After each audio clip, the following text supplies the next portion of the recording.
জোরজার মুল্লুকটাও তার প্রাচীন বাংলা প্রবাদটা হারে হারে টের পাচ্ছে এবারে বাংলাদেশের ক্রিকেট। ভারতের ছত্রছায়ায় থাকা আইসিসি বিসিবিকে এবারে শেষবারের মতো দিয়েছে 24 ঘন্টার আলটিমেটাম। এর মধ্যে আইসিসিকে জানাতে হবে টাইগাররা ভারতে গিয়ে বিশ্বকাপ খেলবে কিনা। যদি খেলে তাহলে তো কথাই নেই, আর আগের সিদ্ধান্ত অনুযায়ী বিসিবির উত্তর না হলে বাংলাদেশের বিকল্প দলকে সুযোগ দেবে ইন্টারন্যাশনাল ক্রিকেট কাউন্সিল। খালিদ জামিলের রিপোর্ট। এটাই শেষবার বাংলাদেশের বিশ্বকাপ ভেন্যু ইস্যুতে গণমাধ্যমের কাছে আর কোনো প্রেস রিলিজ আসবে না আইসিসির।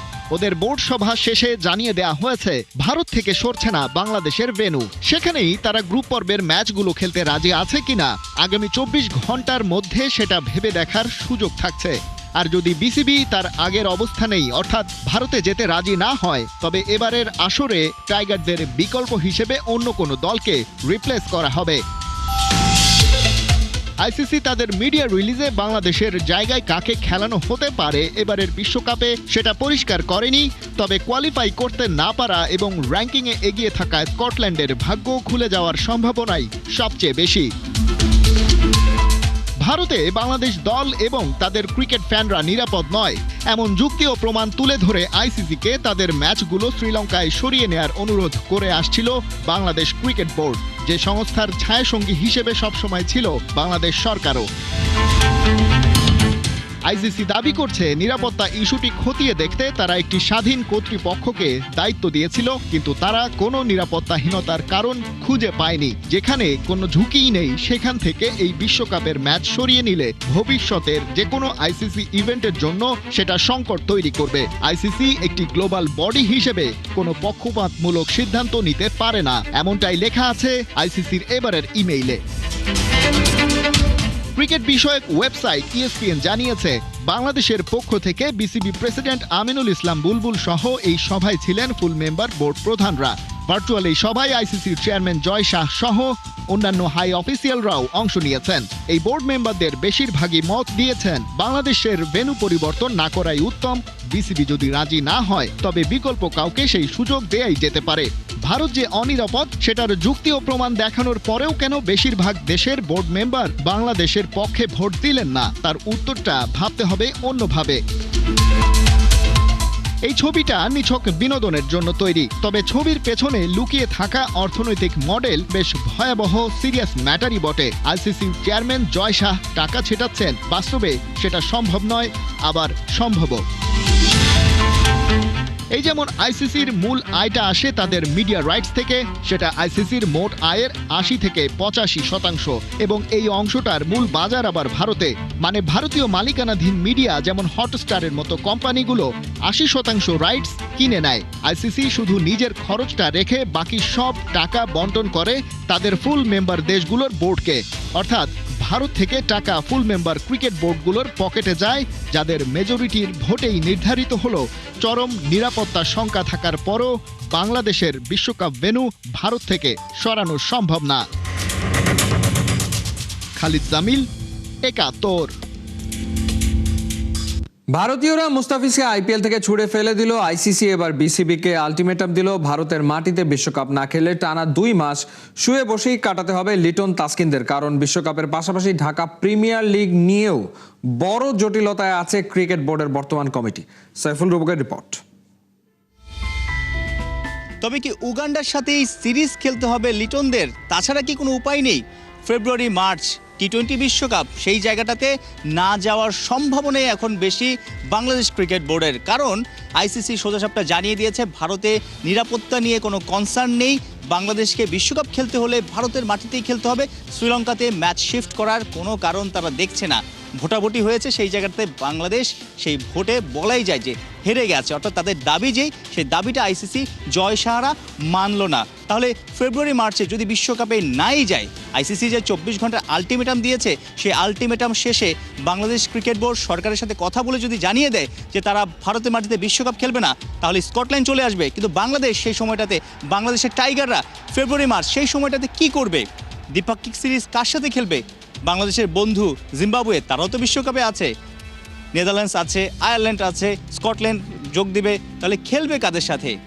উগান্ডা সবশেষ টি-20 বিশ্বকাপে খেলেছিল, আফ্রিকার দেশ, তারা ফাঁকা আছে। ক্রিকেটাররা তো আসলে খেলতে হবে, তারা তো নিশ্চয়ই বসে থেকে তাদের যে স্কিল, তাদের যে মানসিক অবস্থা সেটা নষ্ট করা যাবে না। এক সময় টাইগারদের বন্ধু বা বাংলাদেশের বন্ধু কেনিয়া, তারা অনেকটাই হারিয়ে গেছে বিশ্ব ক্রিকেটে, তারাও ফাঁকা আছে। পাপুয়া নিউগিনি সবশেষ টি-20 বিশ্বকাপ খেলেছে, উগান্ডা, পাপুয়া নিউগিনি, কেনিয়া, তাদের সাথে না খেললে বসে থাকতে হবে লিটনদের, বসে থাকতে হবে তাসকিনদের।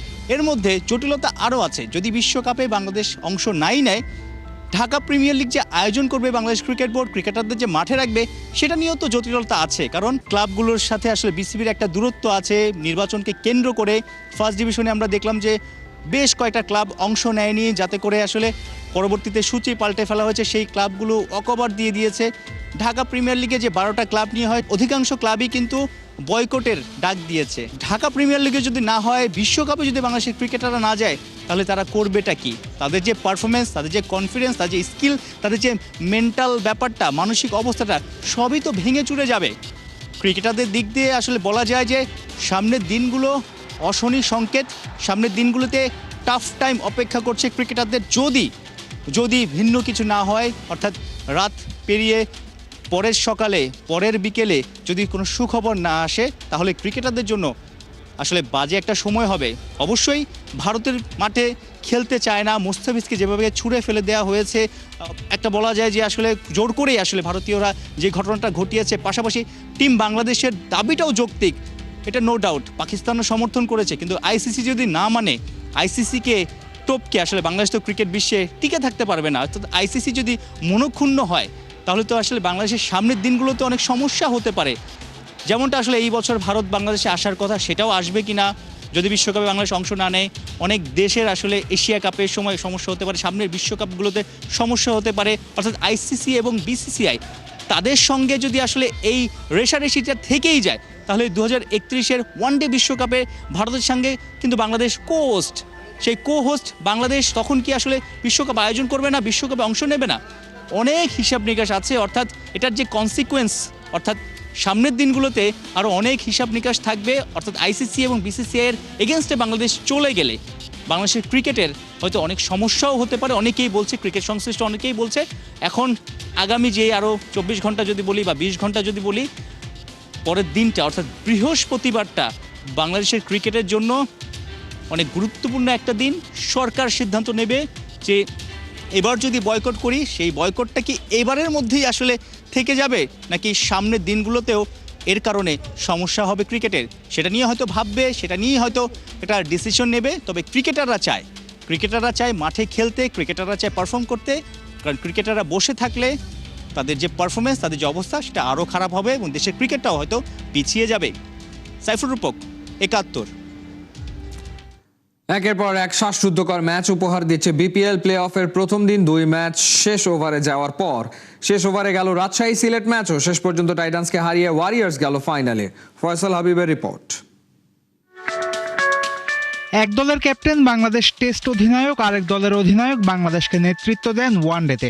দুই দলেই আছে ইংল্যান্ড, নিউজিল্যান্ডের একাধিক খেলোয়াড়। রাজশাহী ওয়ারিয়র্স বনাম সিলেট টাইটান্স ম্যাচে মিরপুরে সত্যিকার অর্থেই বসেছিল তারার হাট।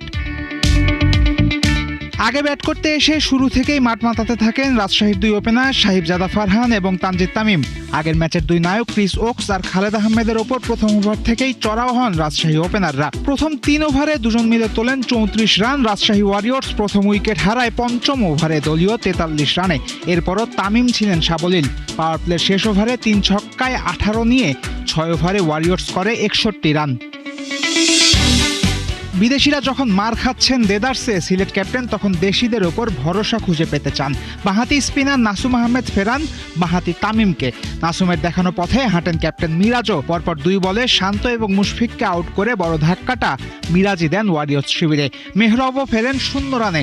ফলে হঠাৎই 78 রানে 2 উইকেটের দল পরিণত হয় 79 রানে 5 উইকেটের দলে।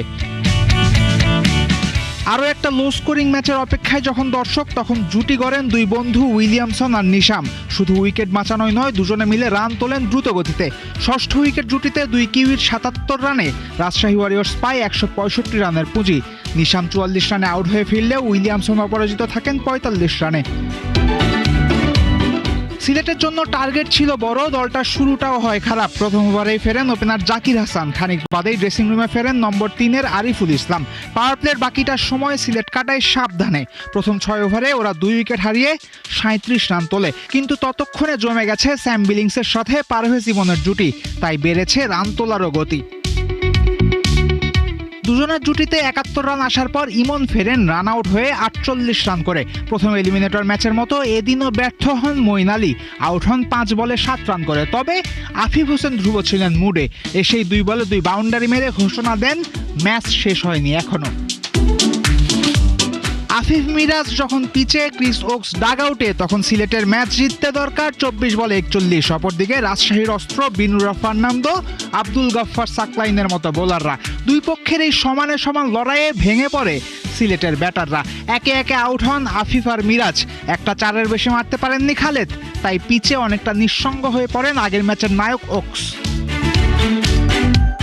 এদিন আর একা ম্যাচ শেষ করতে পারেননি ক্রিস ওকস। শেষ ওভারে প্রয়োজনীয় 24 রানের 11 রান তুলতে পারে সিলেট, করে 153 রান।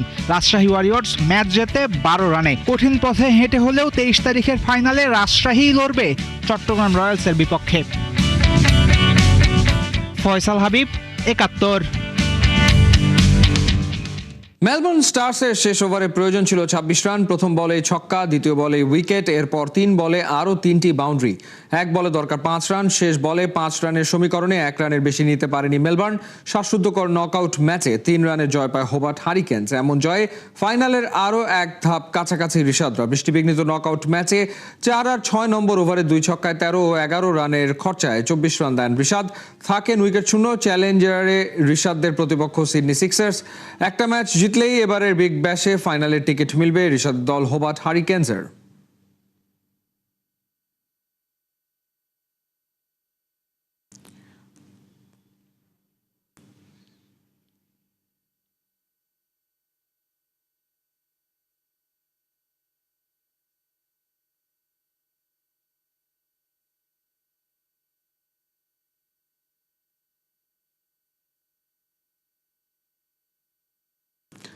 মাত্র 100 টাকায় ফুটবলের হাতে ঘড়ি। পিরোজপুরে গড়ে উঠছে ভবিষ্যতের হামজা রোনালদো। মোবাইলের স্ক্রিন ছেড়ে সবুজ মাঠে ফিরছে শিশুরা, আর তাদের স্বপ্নের দায়িত্ব কাঁধে নিচ্ছে স্থানীয় তরুণরাই। বাংলাদেশের ফুটবলের সূর্য যেন ডুবে না যায়, সেই লড়াই শুরু হয়েছে জেলা পর্যায়ে।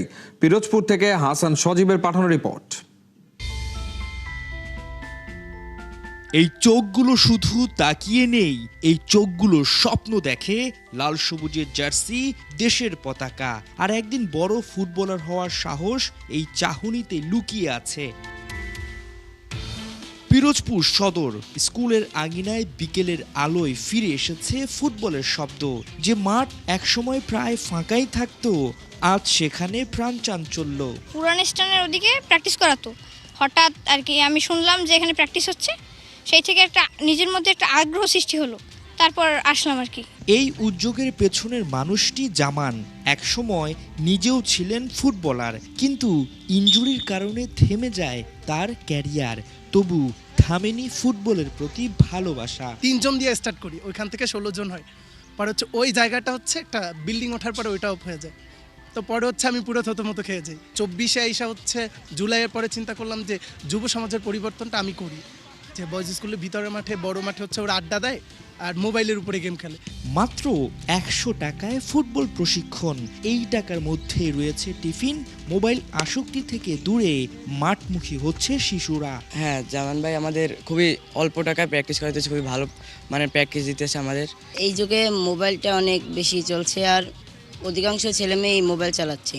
এর ফলে চোখের নানা রকম সমস্যা দেখা দিচ্ছে। তাই বর্তমানে যে খেলতে আসি ভালো লাগে অনেকের কি আলাদা। আর 100 টাকা জিনিসটা হচ্ছে কি বিকালবেলা যে আমি নাস্তা পাইতেছি 4 সপ্তাহ 4টা, এইটা উৎসাহিত করে ওদের। যারা আগে ফুটবলের বেসিক কিছুই জানতো না, আজ তারা শিখছে পাস, কন্ট্রোল, ড্রিবল। শুধু স্কিল নয়, মজবুত হচ্ছে স্বপ্ন। আগে ফুটবল খেলতে ঠিকমতো শ্যুট করতে পারতাম না, মানে ঠিকমতো স্কিল পারতাম না, জাগলিং পারতাম না। এখন ইনশাল্লাহ পিরোজপুর বাসা বাড়ি করে থাকি। এখানে আসার পর জামান ভাই ক্লাবে এসে অনেক শান্তি পাচ্ছি। হামদা যদি আসার পর জি চাই তার বড় হয়ে তার মতো যেন একজন খেলোয়াড় হতে পারি। 2023 থেকে এই প্র্যাকটিসটা শুরু করছি, তখন থেকে আমার মনে উৎসাহিত জাগতে যায় আমি এই ফুটবলটা নিয়েই থাকবো। ছেলেদের অনুশীলন দেখে সাহস পাচ্ছেন অভিভাবকরাও। ছোটবেলা থেকেই ও যখন 1 পা 2 পা হাঁটা দিছে, কোনো ফুটবল যদি ওর সামনে চোখে পড়তো আমার কোল থেকে নেমে যেত। ফুটবল নিয়ে স্বপ্ন দেখতেছি যে প্রতি বছর যেন আমাদের এখান থেকে একজন করে ফুটবলার যেতে পারে ভালো পর্যায়ে। তো ওইটা যাওয়ার পর হচ্ছে আমাদের একাডেমিটা চিনবে, এরপর হচ্ছে যারা গণ্যমান্য আছে, যারা ফুটবলকে পছন্দ করে, তারাই আমাদের সহযোগিতা করবে।